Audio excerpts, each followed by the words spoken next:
Be me, 28, working in digital marketing. My life was pretty good, I thought.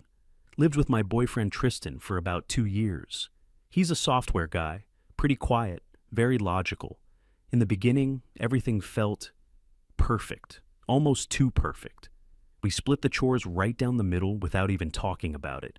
If he cooked, I cleaned the dishes. If I did the laundry, he'd fold it and put it away. It was this easy, unspoken rhythm. We paid bills 50-50. Our apartment was nice, not huge, but it was our space. Weekends were usually chill, maybe a movie, a walk in the park, or a dinner with friends. He wasn't the most exciting guy on the planet, but he was stable, dependable. I remember thinking that this must be what a healthy modern relationship looks like, equality in action. But then, something started to feel off. It's hard to describe. It was like a low hum of dissatisfaction in the back of my mind. I started hanging out more with a new group of friends from work. They were smart, funny, and very aware. We'd go out for drinks after work and just talk for hours. The conversations were different from any I'd had before. They opened my eyes to so many things I'd never even considered. One of my friends, she was dating this guy who was a total project. She told us how she had to basically manage his entire life, remind him to call his mom, buy his own deodorant, make his dentist appointments. She called it the mental load, and it was like a light bulb went on in my head. Another friend talked about weaponized incompetence, how her boyfriend would try to do the laundry, but always mess it up, shrinking her sweaters or turning everything pink. So eventually, she just did it all herself, because it was easier than fixing his mistakes. I listened to these stories, and at first, I felt a little smug. I'd say things like, "Tristan's not like that. He actually does his share." They would smile at me, a little pityingly. One of them said, "That's what they all want you to think at the beginning. The baseline is just a performance. Wait until he gets comfortable." That line stuck with me. A performance. Was our easy rhythm just an act? I started watching him more closely, looking for the cracks in the facade. It's funny how, when you start looking for something, you find it everywhere. A few weeks later, I was having a stressful day at work. I came home and just wanted to vent, to talk about my horrible boss and the impossible deadline. I started telling Tristan all about it. He listened, nodding, but he was also scrolling through something on his phone. I stopped mid-sentence. He looked up. "What? I'm listening?" But he wasn't, not really. He was just hearing the words. I told him he wasn't paying attention, and he immediately put his phone down. "Sorry, you're right. Tell me again." But the moment was gone. He was offering a solution, a fix, but what I needed was empathy. I needed him to carry some of the emotional weight of my bad day. Instead, he just tried to solve the problem like it was a bug in his code. "You should just report your boss to HR," he said. It was so simplistic, so male. He didn't understand the nuance, the office politics. He didn't get it. Later that night, I was texting my friends about it. They understood completely. "Classic toxic masculinity," one text read. "They can't handle emotions, so they turn everything into a problem that needs a logical solution." It made so much sense. He wasn't being a partner, he was being a technician. I decided to conduct a little experiment. For years, I was the one who bought the little things for the apartment. The nice hand soap, the scented candles, the throw pillows that matched the couch. I was the one making our living space a home. He just existed in it. So, I stopped. I stopped buying new soap when the old one ran out. I didn't replace the burned-out candle. I wanted to see how long it would take for him to notice. Weeks went by. The fancy soap dispenser was replaced by a cheap plastic bottle of whatever was on sale. The apartment started to feel less cozy, more sterile. He never said a word. He didn't even notice. It was proof. He took all that aesthetic and emotional labor for granted. He just assumed the house would stay nice on its own. My next experiment was about planning. I was always the one to suggest date nights or weekend trips. "Hey, there's a new Italian place we should try," or "We should go hiking next Saturday." So I stopped that too. I waited for him to take the initiative. The first weekend, we did nothing. We just sat around the apartment, watching TV. He seemed perfectly content. I was fuming inside, but I didn't say anything. This was for science. The next Friday, he turned to me and said, "What do you want to do this weekend?" The question itself felt like a burden. I told him I was tired of making all the decisions. That planning was a job in itself. He looked completely baffled. I was just asking what you'd like to do. I'm happy to do whatever. That's the point, I said.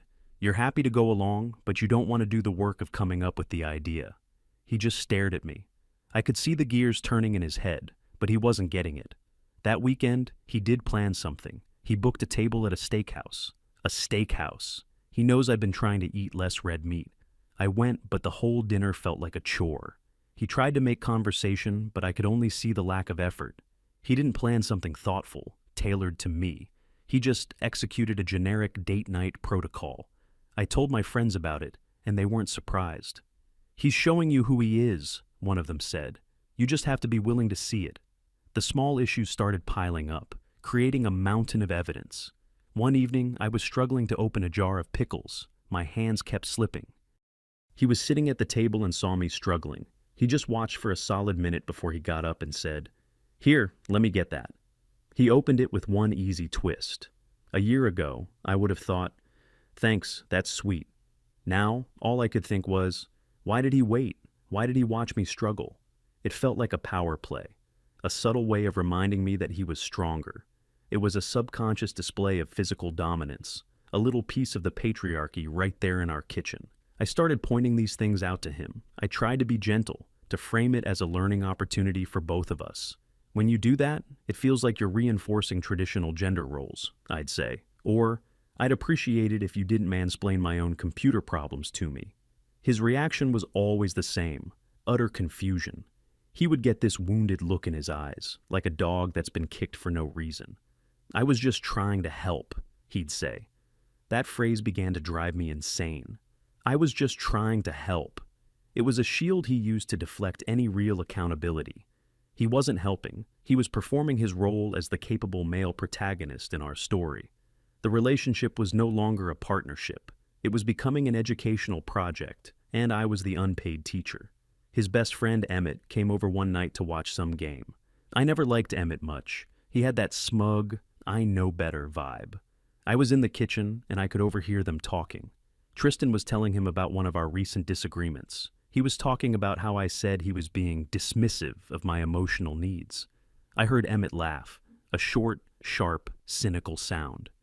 "Dude, you're getting tangled in the buzzword jungle," Emmett said. "She's testing you. Don't fall for it. Just tell her she's being ridiculous." My blood ran cold, so that was it. Emmett was the little devil on his shoulder, whispering poison in his ear. He was validating all of Tristan's worst, most toxic instincts. He was encouraging him to dismiss my feelings, to call me ridiculous. I walked into the living room, and they both went quiet. I just stared at Emmett, who had the decency to look a little uncomfortable. Tristan looked back and forth between us, completely clueless. "Everything okay?" he asked. I didn't answer. I just went back to the bedroom and closed the door. I needed to protect my energy from Emmett's corrosive presence. After Emmett left, Tristan came to the bedroom door. He knocked gently. "Can we talk?" I let him in.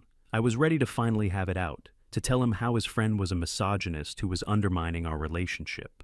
But Tristan started first. He told me he was worried. He said I seemed unhappy lately, that I was always looking for things to be angry about. He said it felt like he was walking on eggshells, that anything he did or said could be interpreted in the worst possible way. He was gaslighting me. He was taking my valid, well-researched concerns about our relationship's dynamic and turning them back on me. He was making me out to be the crazy one, the problem. "So you think I'm the problem?" I asked, my voice dangerously quiet. "You think my feelings about being ignored and dismissed are the issue here?" "No, I don't understand where it's all coming from," he stammered. "A few months ago, everything was great. A few months ago, I was asleep," I told him. "Now, my eyes are open." He didn't have a response to that. He just sat there, looking defeated. In that moment, I didn't feel sorry for him. I felt empowered. I was finally standing up for myself, refusing to be placated by his feigned innocence. The conversation didn't resolve anything. It just drew a new line in the sand. The next day, I decided that passive experiments and gentle conversations were not enough. The problem was systemic, and it required a systemic solution. If he couldn't see the invisible labor I was doing, I would have to make it visible. I went out and bought a large whiteboard and a pack of colored markers. I spent the entire afternoon drawing up a new chore chart. This wasn't going to be a simple you wash, I dry list. This was going to be a comprehensive domestic labor matrix. I created categories: daily maintenance, weekly deep clean, mental load management, and emotional support provision. Under daily maintenance, I listed things like making the bed, wiping counters, and running the dishwasher. Under weekly deep clean, I put scrubbing the bathroom, vacuuming, and changing the bed sheets. The last two categories were the most important. Mental load management included meal planning, grocery list creation, scheduling appointments, paying bills on time, and tracking household supplies. Emotional support. Provision included active listening sessions, conflict de-escalation, and proactive check-ins on my emotional well-being. When I was done, it was a masterpiece of organizational clarity. I assigned most of the tasks in the first two categories to him. For the last two, I wrote shared, with Tristan taking the lead. I wanted him to see, in black and white, everything that was required to run a household and a relationship smoothly. I wanted him to understand that half the work was work you couldn't even see. When he came home from work, I was sitting on the couch, waiting for him. The whiteboard was propped up on two chairs in the middle of the living room. He stopped in the doorway and just stared at it. "What is this?" he asked. "This is our new system," I announced. "This is how we achieve true equality in this household." He walked over to it and read it carefully. He was silent for a long time. I could see him reading the emotional support provision section and a little muscle twitching in his jaw. "This is a joke, right?" he finally said, not looking at me. "Does it look like a joke?" I replied, my voice firm. He turned to me and his face was unreadable. "Luella, we already share the chores. We always have." "We share the physical chores," I corrected him. "But I have been shouldering the entire mental and emotional load of this relationship for 2 years. This system is designed to correct that imbalance." He shook his head slowly. "Scrubbing the bathroom is not an emotional load." "No," I said, my patience wearing thin. "But having to be the one who remembers it needs to be scrubbed, who has to buy the cleaning supplies, and who has to ask you to do it, that is." He was quiet again, just looking at the board. "I'm not doing this," he said finally. The words hit me like a slap. "What do you mean, you're not doing this? This is insane. It's like a performance review for a relationship. This isn't a partnership, it's a job description. And I'm not signing up for the job." I couldn't believe it. He was refusing. He was actively resisting a system designed to make our relationship healthier and more equitable. This was no longer about him being clueless or ignorant. This was a deliberate choice. He was choosing his comfort over our partnership. He was clinging to his privilege with both hands. All my friends' warnings came rushing back to me. When a man's privilege is challenged, he will show you his true colors. I was seeing his true colors now, and they were ugly. The argument that followed was the worst one we'd ever had. It wasn't loud or shouty. It was cold and sharp.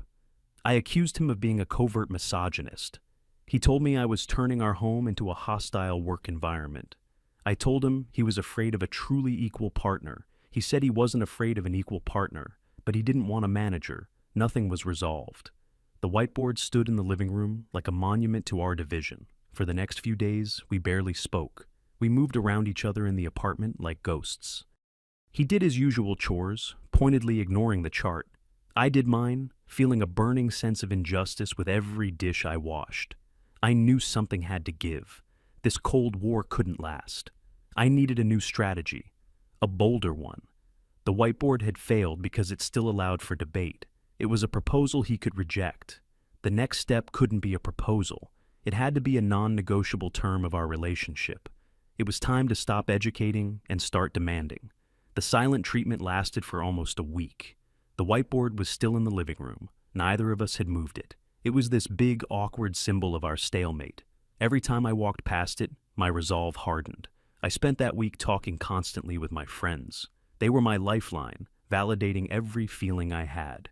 They told me his resistance was a classic sign of male fragility. He couldn't handle being held accountable, so he was shutting down. One of them, Jessica, was particularly influential. She'd been through a really bad breakup with a guy who she said was a master of performative partnership. He talked a big game about equality, but when it came down to it, he expected her to be his mother, therapist, and maid. "You have to draw a hard line," she told me over coffee. These men only understand ultimatums. They've been conditioned by society to believe their comfort is the most important thing. You have to show them that your self-respect is more important. An ultimatum. The word sounded harsh, but the more I thought about it, the more it made sense. I had tried reasoning. I had tried visual aids. The only tool left was a clear, unambiguous boundary. I needed to create a situation where he was forced to confront the true meaning of his actions. I didn't want to break up with him. I wanted to fix him, to fix us. I believed that deep down, the good, cooperative Tristan I first met was still in there. He had just been poisoned by years of societal conditioning and the bad influence of friends like Emmett. My job was to deprogram him, to help him become the man I knew he could be, an evolved man, a true ally. The idea came to me one evening while I was scrolling through an article someone had shared in our group chat. The article was about the concept of reparative labor. It argued that in relationships between men and women, men had a historical debt to pay. Generations of women had been burdened with unpaid domestic and emotional labor. Therefore, it was not enough for men in the present to simply do their fair share. They needed to do more to balance the historical scales, to make amends. It was a radical idea, and it resonated with me deeply. This wasn't just about our apartment in the here and now. This was about justice. It was a way to frame the issue that went beyond a simple chore chart. It elevated it to a moral imperative. I knew what the ultimatum had to be. It had to be a symbolic act of reparation. I waited until a few more days had passed. The tension in the apartment was unbearable. We were communicating through terse, one-word text messages, even when we were in the same room. I picked an evening when I knew we would both be home, with nowhere to run. I asked him to sit down. I told him we needed to talk, for real this time. He sat on the opposite end of the couch, his arms crossed. He looked tired, wary. I didn't let his posture deter me. This was too important. I took a deep breath and began my prepared speech. I told him that I had been doing a lot of thinking and reading. I explained that our problems were bigger than just us. They were systemic. I talked about the history of women's oppression, about the patriarchal structures that benefit men at the expense of women. I told him that I saw our relationship as a microcosm of society, and just as society needed to change, so did we. He listened without interrupting, his expression blank. I couldn't tell if he was processing what I was saying or just waiting for me to finish. Then I got to the heart of it. I've realized that asking for a 50-50 split isn't enough, I said, my voice steady. That's asking for a neutral starting point when we are not starting from a neutral place. You have benefited from a lifetime of privilege that I haven't. A flicker of something, annoyance, disbelief, crossed his face, but he stayed silent. So, I've decided what needs to happen, I continued. As an act of good faith, as a way to prove that you are truly committed to being my partner and an ally, I need you to take on all of the domestic labor for a while. I let the words hang in the air. All of it? He asked, his voice flat. All of it, I confirmed. The cooking, the cleaning, the laundry, the grocery shopping, everything, the whole mental and physical load. He just stared at me. For how long? Let's start with 3 months, I said, trying to sound reasonable, like this was a standard trial period for a new company policy. After that, we can reevaluate your progress. He was silent for what felt like an eternity. I could almost hear him thinking, searching for an argument, a loophole. I was ready for him. I had counter-arguments for everything. If he said it was unfair, I would say justice is not always about fairness. If he said he worked hard too, I would say his work was valued by society with a salary, while mine was invisible and expected. If he refused, I would know for certain that he was not the man I thought he was. So, he said slowly, you're telling me that in order for me to prove I'm not a sexist, I have to become your servant. I bristled at his choice of words. It's not about being a servant, I snapped. It's about rebalancing the scales. It's about you experiencing, just for a little while, the reality that women have lived for centuries. It's an exercise in empathy. An exercise in empathy, he repeated, the words sounding absurd in his mouth. By doing 100% of the work while you do 0%. My work will be supporting you emotionally through this difficult but necessary process of growth, I said calmly. He let out a short, bitter laugh. It was a sound I had never heard from him before.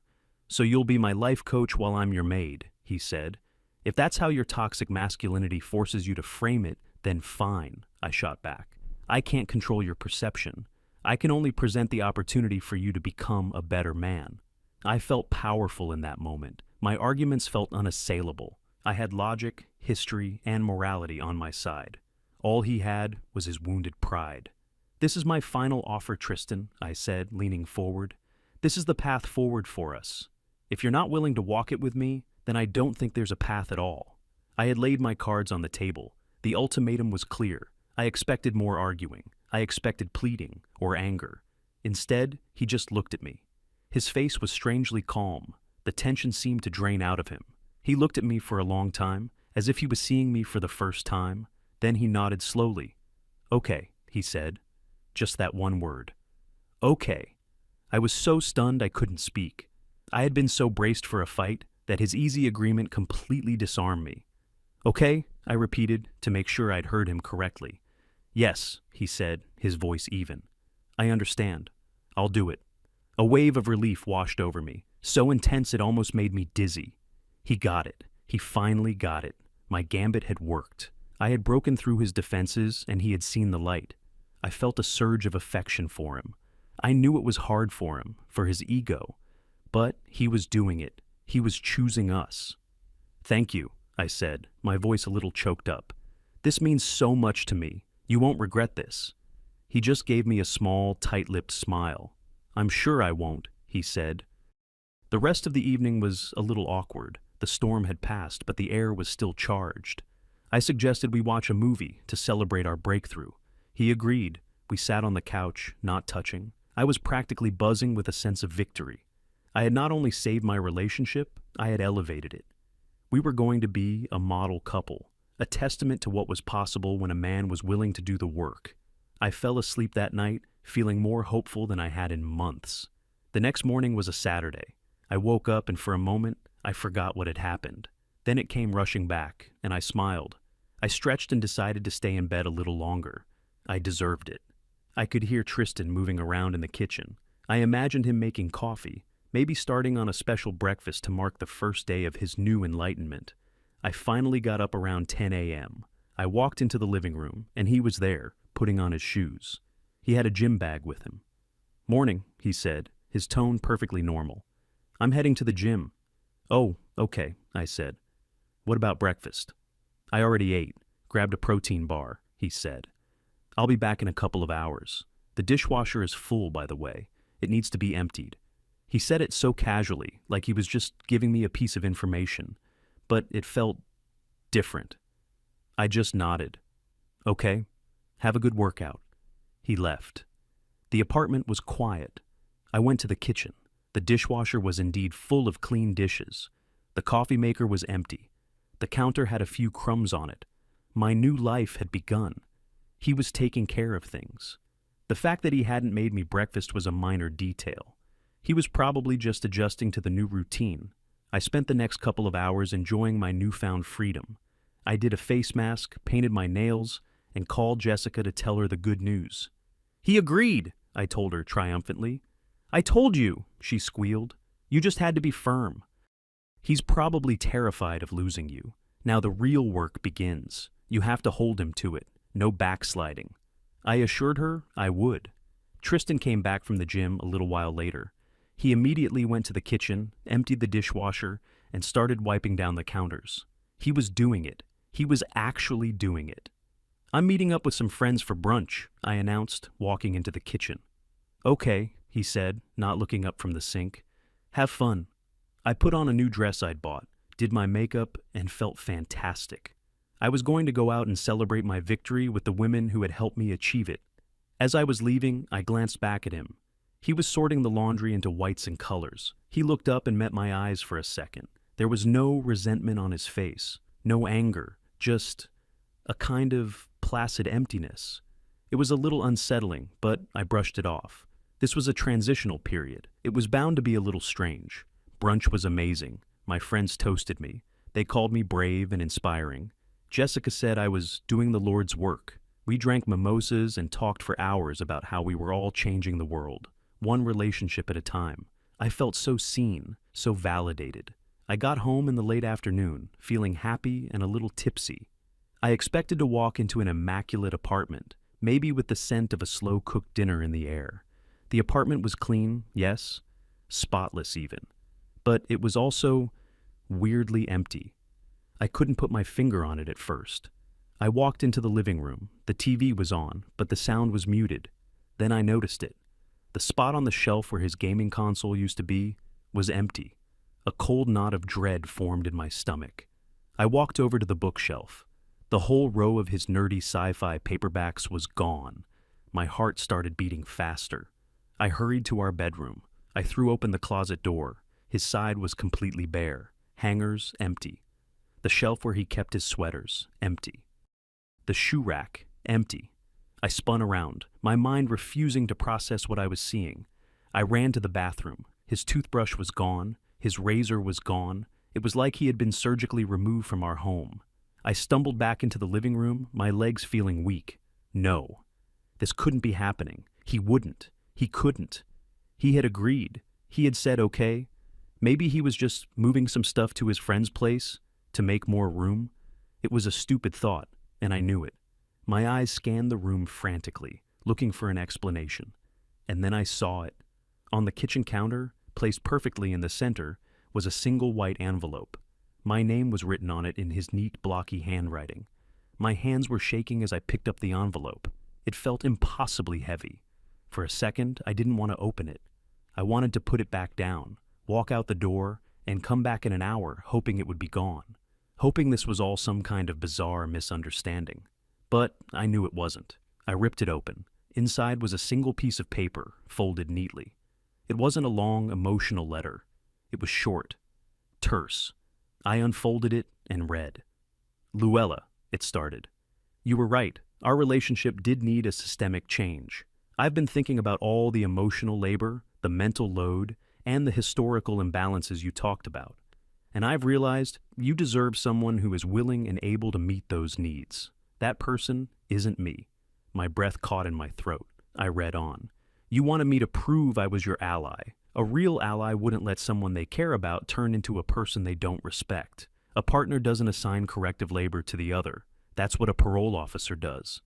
The words felt like physical blows. Parole officer? Last night, I didn't see a partner anymore. I saw a manager who was implementing a performance improvement plan she had no intention of letting me pass. I was going to be your project forever. You weren't trying to fix us. You were trying to fix me, and I don't believe I'm broken. I sank onto a kitchen chair, my legs giving out. So, I'm making the only logical decision. I'm removing myself from the equation. This solves all the problems we've been discussing. My toxic masculinity will no longer be present in your home. You will no longer be burdened with the emotional labor of educating me. And the division of chores is now perfectly balanced.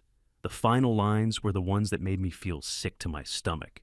You wanted me to take on all the domestic work. You got your wish. It's all yours now. The cooking, the cleaning, the laundry, the bills. I've left my key on the counter. I've already forwarded my mail. Please don't contact me. And at the bottom, just his name. Tristan. I read the letter again. And again. My mind was screaming.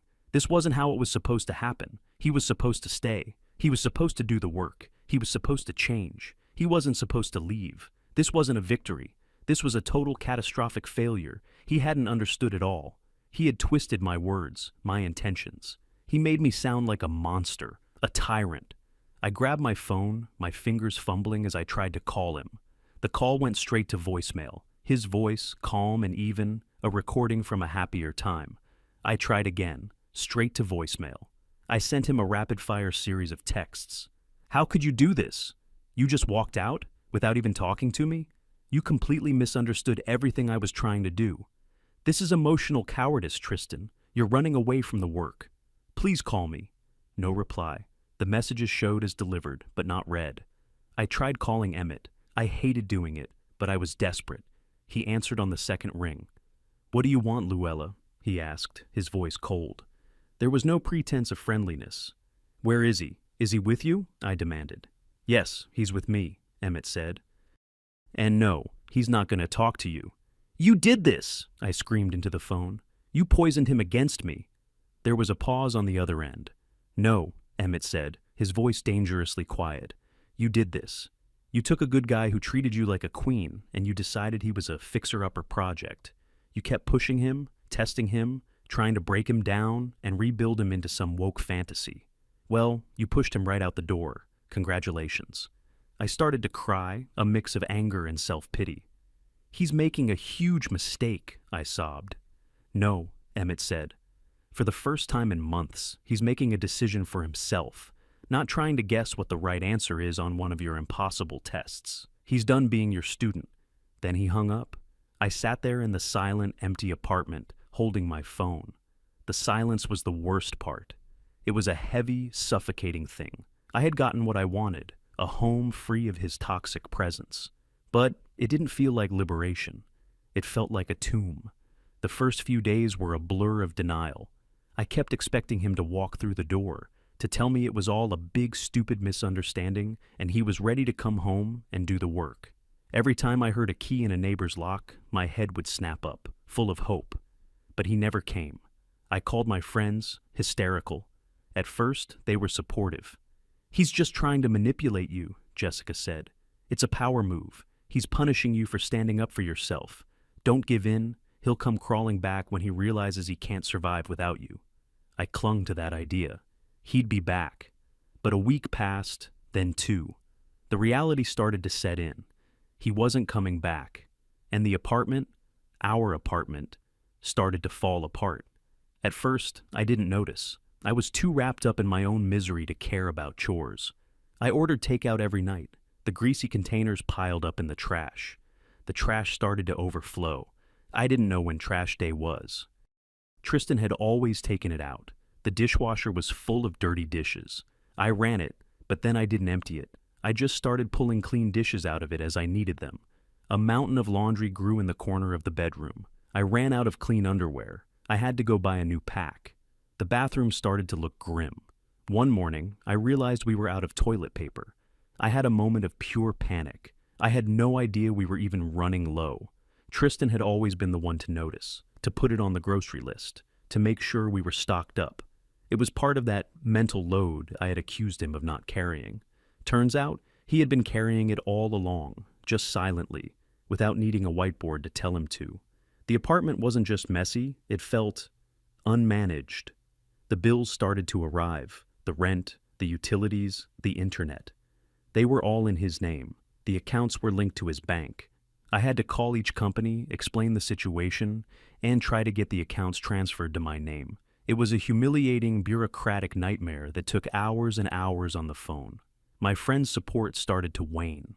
When I complained about how hard it was to manage everything on my own, their sympathy felt thin.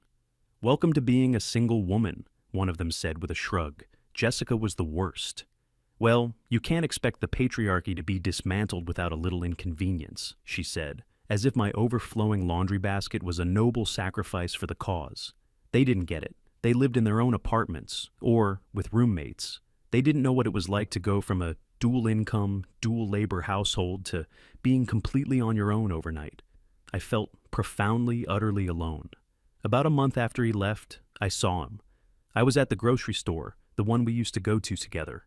I was standing in the aisle, staring at a wall of cleaning products, trying to figure out which one was for the shower. And I saw him at the other end of the aisle. He looked good. He looked relaxed. He had a bit of a tan. He was wearing a new jacket I'd never seen before. He was laughing at something on his phone. He looked free. Our eyes met for a fraction of a second. I saw a flash of recognition in his face, and then, nothing. It wasn't anger or sadness. It was just polite indifference. The kind of look you give a stranger who you accidentally make eye contact with. He turned and walked down another aisle, disappearing from view. He didn't come to talk to me. He didn't even acknowledge me. I was just a stranger in the grocery store to him now. I abandoned my cart right there in the aisle and walked out of the store. I sat in my car and just cried. That was the moment I finally understood. I hadn't been trying to build a better relationship. I had been conducting a demolition. I thought I was a surgeon, carefully cutting out the diseased parts of him. But I wasn't a surgeon. I was just a girl with a hammer, smashing something good, because I'd read a few articles online that told me it was broken. He wasn't a project. He was a person, a partner, and I had driven him away. I live alone now. The apartment is clean most of the time. I've figured out when trash day is. But it's so quiet. Sometimes I'll be watching TV and I'll hear a funny line, and I'll turn to my right to share the laugh with him. But there's no one there, just an empty space on the couch. I got what I wanted. I have a partner who never talks back, never mansplains, never needs to be educated on his own toxic masculinity. Because I have no partner at all. And I have to live with the fact that I'm the one who made it this way. I won. I won the argument, and I lost everything that mattered.